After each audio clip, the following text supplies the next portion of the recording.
County, put the Thames waterman's boat, rowed down the river, taken through the archway up to Tower Hill, where you would meet your fate, which would be a public execution. Not many people got executed in the Tower of London itself. To be executed in the grounds of the Tower, you had to be a friend of royalty. What a privilege. So most people was taken up to Tower Hill. Tower Hill today is where the ticket boxes are for the Tower of London.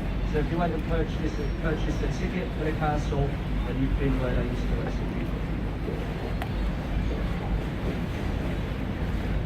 Ahead of the boat in your left, you can see a large grey warship.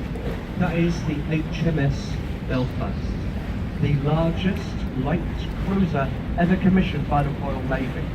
It weighs 11,500 tons. Saw action all throughout the Second World War, but they moored it here permanently in the 70s. Now part of the Imperial War Museum. You can go all over the ship today. Now on the front of the ship, you see a flag flying. The flag we see is a Union Jack, of course. But did you know that is the only Union Jack that you see here in London today? Now I'm not going crazy, it is true. You see, if you see one of these flags flying from somewhere else, they call it a Union flag. The one on the ship's only a Union Jack because it flies from a wooden jackstaff on the front of a naval ship. They just some useless information for you. This ship was our first ship to have an operational radar. And it was the help of that radar that they was partly responsible for finding and sinking the German battleship, the Scharnhorst, which was 3 times the size of the ship. Over on your left, you can see the Shard of Glass, the tall glass building there. 1,017 feet, now the biggest building in Western Europe, this Shard of Glass.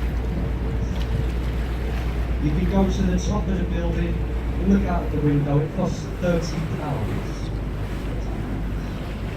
I wouldn't tell you my opinion, but I've been told repeatedly not to say anything bad about the Shard. There is cameras and microphones on the boat, so I won't. I will tell you about this building on the right. You can go to the top of that one free of charge. How about that? You see the one that gets wider towards the top? You can see people up there. It's nicknamed the walkie-talkie. Go on the internet, type in London Sky Garden, and it'll take you to their website and you can book in advance. Or turn up in the building, 20 Fenchurch Street. If it's not busy, go straight up to the other. You'll save yourself a lot of money and you'll thank you later.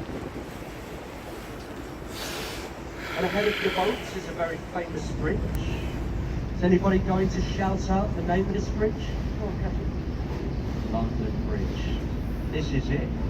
Probably not what you expected to see, an old concrete bridge.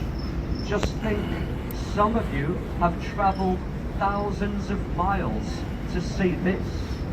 I'm sorry to disappoint you. But remember, it's not this London Bridge that is so famous. This is the one that stood here since the Romans crossed the Thames in 43 AD.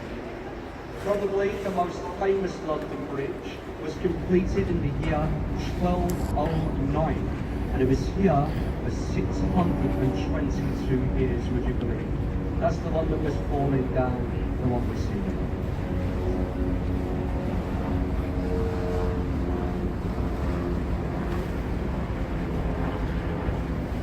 On your left, a small pirate ship in a dockway, the replica of Sir Francis Drake's ship, the Golden Plate. Drake, he was the first English captain to circumnavigate the world. He did so on a ship exactly like that one with a crew of 18 men.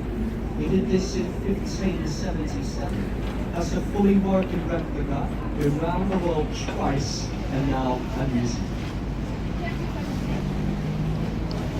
And ahead of the boats, the Cannon Street railway bridge. There is many interesting bridges across the River Thames,